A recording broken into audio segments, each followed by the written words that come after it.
afternoon, everyone. Well, we are in 2014, and just exactly 10 years ago, we started this process, the NCERT started the process of discussing a national curriculum framework. The process happened for about a year, and in 2005, we had a national curriculum framework. Now, to begin with, I'd like to ask you, how many of you are aware that there is a national curriculum framework that was prepared in 2005? Can you raise your hands? Okay, there are very few hands here, because my next question was going to be, and it is that how many of you have read the national curriculum framework? Okay, so just a few hands. Well, the national curriculum framework was followed. In fact, it was very highly publicized, I thought, in the media. It was a very highly consultative process, which was the impression that perhaps a few people had who were involved in the process. There were seminars that were organized in every state, but it seems as if, most of you don't know about the national curriculum framework, so maybe I'll say a little bit about it. In this talk, I will focus not so much on the curriculum framework and what it is, but the view of learning which the national curriculum framework espouses, and what happened post the national curriculum framework. And perhaps many of you may not realize it, but you have been part of the process in some way or the other. I hope at the end of the talk you think that you have been part of this process. So the view of learning that the NCF has espoused, and then the states after that have talked about learning in certain ways: child-centric, constructivist. You have heard these words, and how that compares with the view of learning that teachers hold, and all of us hold some view of what it is that is learning. And that implicitly shapes when we teach, when we talk about teaching, or people who write textbooks, people who prepare syllabuses or prepare assessments, have some view of what learning is. And it's interesting to reflect on one's own view of what is this learning. NCF 2005, for the first time, the effort was to not have a curriculum framework which is just prepared by a few people sitting in a committee room, but to have a widely consultative, like I said. There were scholars, not just from the content areas and from education, but scholars from many different disciplines, and also principals, school teachers, parents, research institutes, lots of workshops. The guiding principles, one of the speakers of this morning, perhaps it was either Anita or Ramanujam, spoke about the guiding principles of NCF. And many of the speakers today have talked about relating knowledge to life outside the school.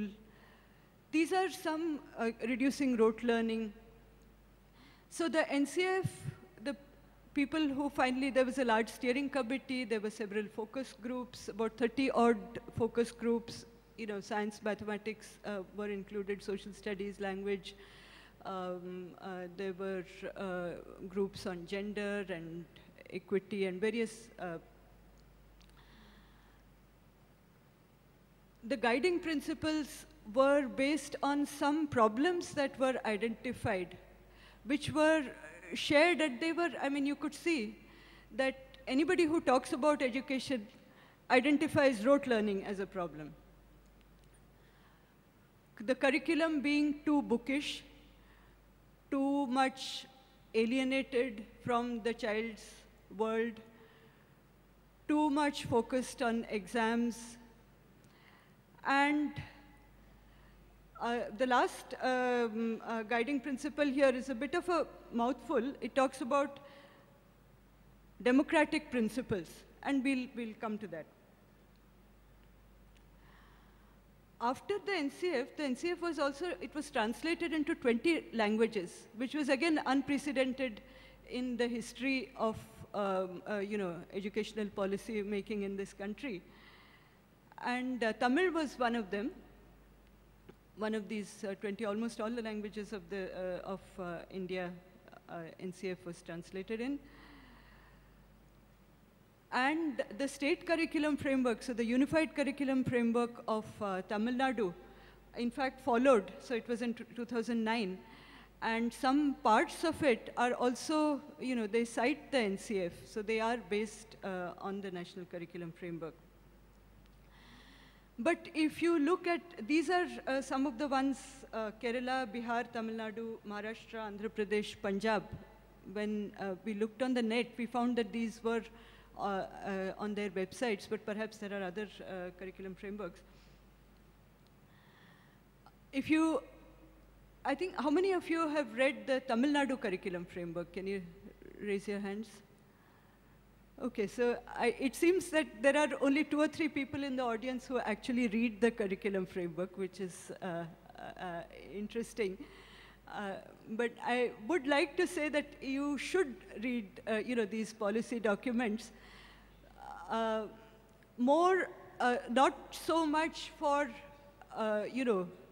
necessarily following them, but at least for questioning them, for seeing how they connect to your own experiences in the school. In fact, post NCF, there were huge numbers of workshops which were held for teachers. And of course, most of them, the Sarva Shiksha Abhiyan workshops under these were mostly for government schools, so perhaps that's the reason that you're not aware of these. But between 20 and 30 lakh teachers were trained every year with the focus on the new national curriculum framework. So that's about half of all elementary school teachers in the country. And it's happening on a very large scale. Now, despite all this, a lot of publicity, a lot of trainings, there doesn't seem to have been much of an impact, and which I can see in even the audience today. And what I'd like to say to you today is that our view of how change can come about in the school system is based on a flawed view of learning itself. What is learning? There has been a lot of discussion about how children learn, and I'll come to that also. But one should also think of how teachers learn, how teacher educators and policymakers learn, and overall we need to reflect on what is the view of learning that we all hold. Poonam Batra, an educationist from Delhi, wrote soon after the NCF that there was a missing link there. And she identified, basically, you are the missing link. The Voice and Agency of Teachers is the title of her article. And I'm going to cite a quote from several educationists who have written about education.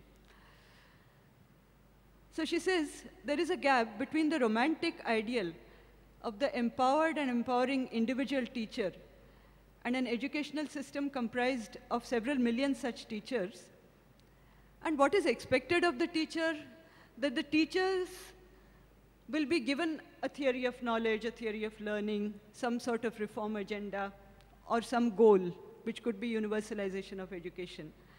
And the teachers are expected to implement it. And it could be something very specific, like minimum levels of learning, CCE. So here, one is expecting, and educationists always have this feeling that, the teacher is a powerful person who will drive all change. And yet, the teacher is seen as the most unempowered person, whom the policymakers are saying that you do this, you do that. And one of the people in the audience raised this question in the morning. But let us see what teachers actually think. And we have asked this question to several groups of teachers.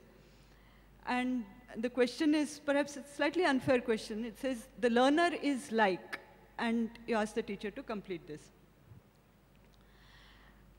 And these are the kind of answers we get. Learner is like a blank slate, an empty vessel, a sponge, a piece of clay, a plant. There's something missing in all of these.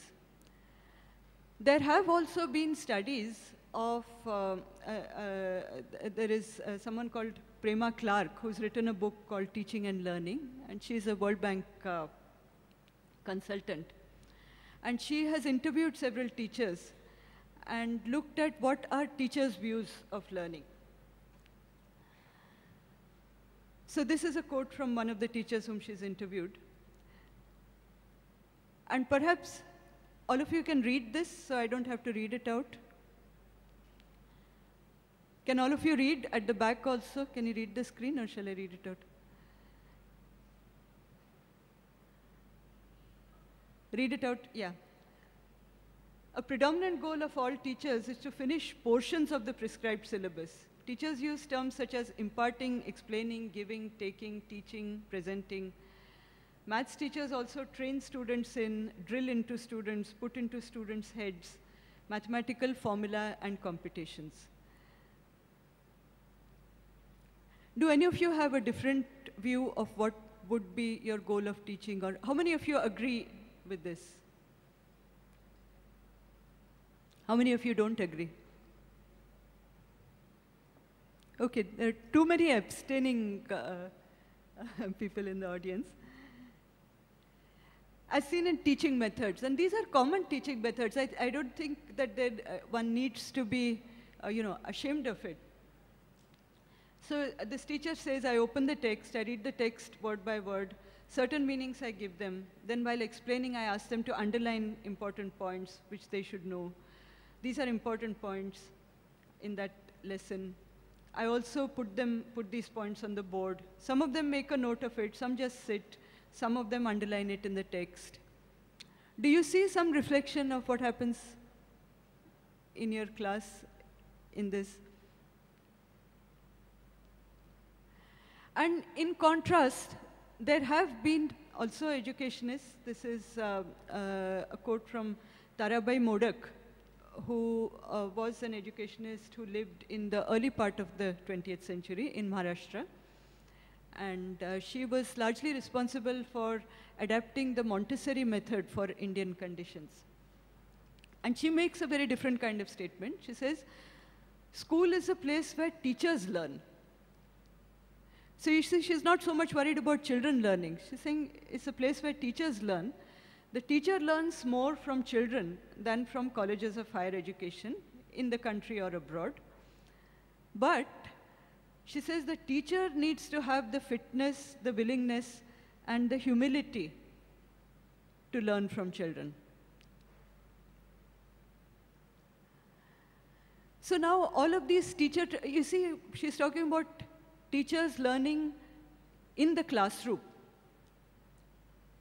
from the children whom they are teaching.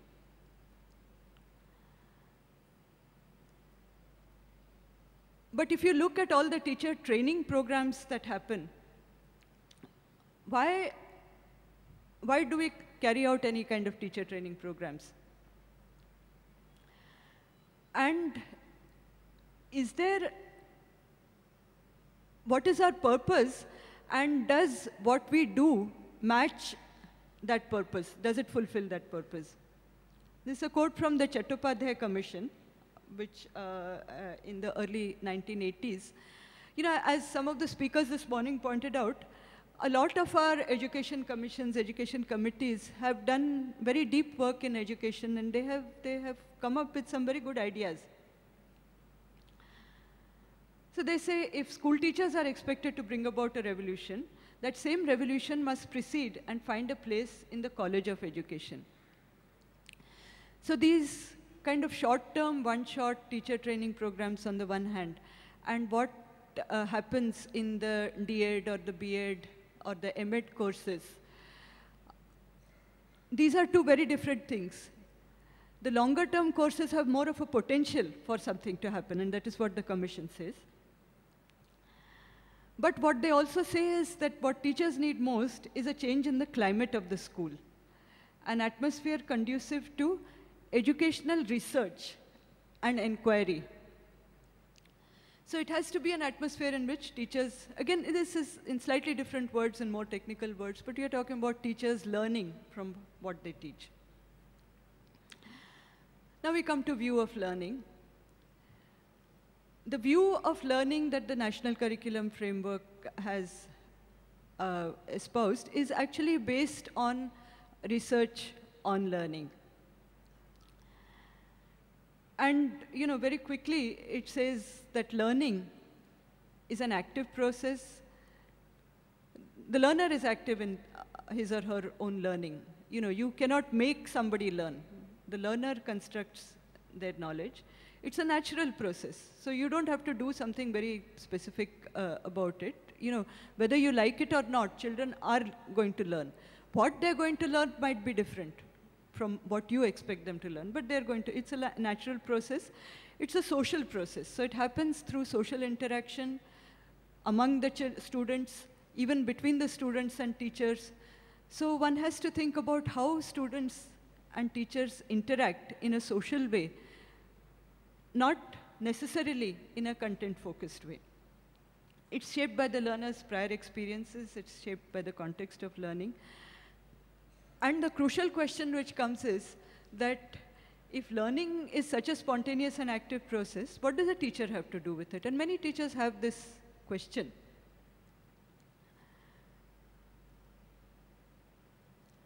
So let's take an example. When you teach in class 5 or 6 about the difference between living and non-living, so you go through several criteria for something being living. So if something moves, respires, responds to stimuli, needs food, excretes, reproduces, grows, in contrast to something which does not. It's a living thing. But if you look at how a child understands the idea of living and non-living, there are 3 clouds here. I've just divided these terms into 3 parts, just so that I can go through it quickly. So in the pink cloud, you see robot, fan, bicycle, car, watch, train. How many of you think that these are living things? Okay, how many of you think they're non-living things? Okay, everybody thinks they're non-living. Do you think, how many of you think that students might think that they are living things? How many of you think that students will not think that they're living things? I don't, actually, can you raise your hands higher? Okay, only a few. In fact, these examples are taken from studies of Jean Piaget, who's was a developmental psychologist. And he did this research with some 7, 8 years old, a range of ages, starting from 4 years to about 10 years old. And he found that a lot of children thought that these were living. This has not been our experience, but the other 2 clouds, the sort of bluish gray and the greenish yellow one, they are from our own research. One of them says rain, sun, earth, moon, water, sea, split lentils, like dals.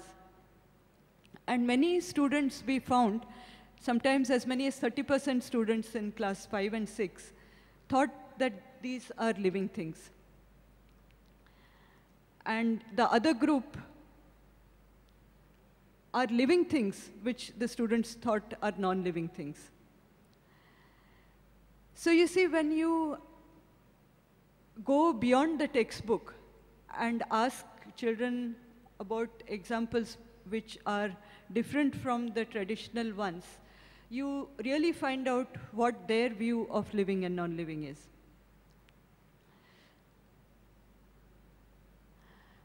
And that is really at the root of this constructivist view of learning. The first step is to understand how students are understanding a particular topic. And how the knowledge about this particular topic is constructed within the environment of the students, which is the physical environment, the biological environment, and the social context. How much time do I have? I think, yeah, 7 minutes, okay. I had a couple of more examples of learning through inquiry, but I'll skip these. This is also another example of photosynthesis, what the textbook says and what students' own ideas are. You'll find on the Educational Initiatives website many more such examples. But if teachers have a flawed view of learning, where does it come from? It comes from the society around it. Teachers are not separate from society. And you see what is the society's view of learning, which is being imposed upon us. This is a photograph taken right next to the Homi Bhabha Center. We have a bus depot there. And every day we see these buses passing back and forth. Some of them also advertise the Olympiad program, which we ourselves run. So society's view of learning, there are two aspects of it. One is this very narrow conception of training of professionals and therefore disciplinary subject areas. Somebody said, why only science and maths? These are disciplinary areas which are, focused on training of professionals for either engineering or medicine. A demand for very, very high performance at very unrealistically high levels. Nothing less than 95% is acceptable. And the board exams as indicators, not only of achievement, so not only of what the students have learned, but also of what they're capable of. And which is so unfair on the large majority of students who don't get that 98% or even 95%, that they are forever branded as, not capable. And if the board exams have to be the aim, and the board exams are flawed, as we all have been saying, they are based on memorization. And memorization, and here differing slightly from what Sridhar said, he said memorization is not rote learning, but exclusive focus on memorization as a method leads to rote learning. It is a given that it is going to lead to rote learning because you don't have any other methods of learning. You have only memorization as one method of learning. I'll skip this. This is something, this was widely circulated even in newspapers. It was part of the consultative processes that happened before NCF 2005, where a mother and a teacher is complaining about the methods of teaching, where children just copy exercises. There is a vast syllabus. Most students don't learn. She's a teacher herself. And she says that parents are just as stressed as their wards are. The other aspect of learning, which comes from society, is a question of who can learn. Who are the students who are capable of learning? And there, this discrimination on the basis of gender, on the basis of caste, which is so pervasive in our society, and it has so much become a part of our life. It definitely casts a shadow in the schools, and here are some very extreme examples of school authorities discriminating against children. denying them right to education. And it's a report, Human Rights Watch report, saying that children from Dalit, tribal, and Muslim communities they're made to sit at the back or in separate rooms. They're insulted by the use of derogatory names, denied leadership roles, served food last. They're even told to clean toilets, while children from traditionally privileged groups are not. Now, I don't expect that in the kind of schools that you come from, such extreme forms of discrimination would be practiced. But after all, we are all part of this society, and we have imbibed these ways of thinking from society. So I think one must be reflective and see how we are dealing with the problem, with the question of caste in our own classrooms. Again, this is a research study which shows that teachers simply accept poverty.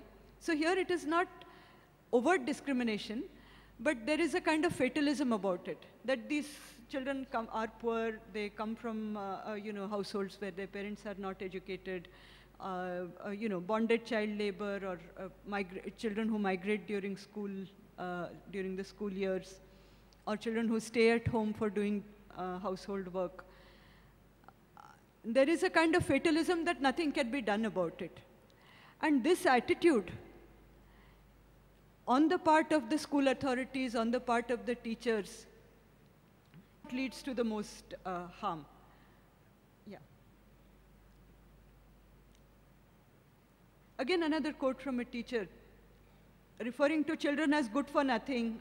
Whatever benefits are provided, these people will not improve. Even stones would respond, but not these kids. The NCF addressed this problem, and this last is a passage from the National Curriculum Framework, which I will not read out. The framework is available on the website of NCERT, so you can go there and you can search for the title, What Biology Do Students Know? The point I want to make is that these policy documents have a lot to teach us if we look at them as documents to be questioned, to be connected with our own experiences of teaching. And see, this is parallel to what should happen in your own classroom. So just like you need to think about the textbook as something which helps you to connect students' everyday experiences with the concepts that they are supposed to be, that you are supposed to teach them. Similarly, you should look at policy documents in that way. And upon reading it, you can raise questions about it, that do you have students like this in your classroom? Does this really reflect what happens in other classrooms? Do you agree with these statements? So these are kind of key questions which one can raise about texts that we read, and one should raise. And you can share, see what's important is as teachers, you should not just question to yourself, but you should share your questioning with other teachers.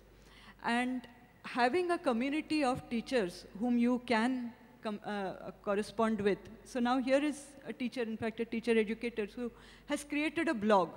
So she has read this passage from the National Curriculum Framework, and she has created her own questions about it, and she is discussing it with her colleagues. And I would say, since all of you have access to the net, you could begin with that. You could begin with a group, and you could begin with reflection, say, on the Tamil Nadu Curriculum Framework, your unified curriculum, and what do you feel about it? And what are your experiences of teaching it in the classroom? Because if the next curriculum framework has to come, has to emerge from the experiences of all of you, if it has to be relevant to all of you, then you all must participate in the making of it. And that is what I would like to leave you with. I hope that you will go back and read some of these. Look at the NCF. It's a very readable document, especially some of these boxes. There are nice examples there. You can look at it. Look at the Tamil Nadu Curriculum Framework. and share your views about it with your colleagues. And definitely in the next 1 year, when this process is going to happen of the NCF 2015, that will come next year, your voices should be heard there. Thank you.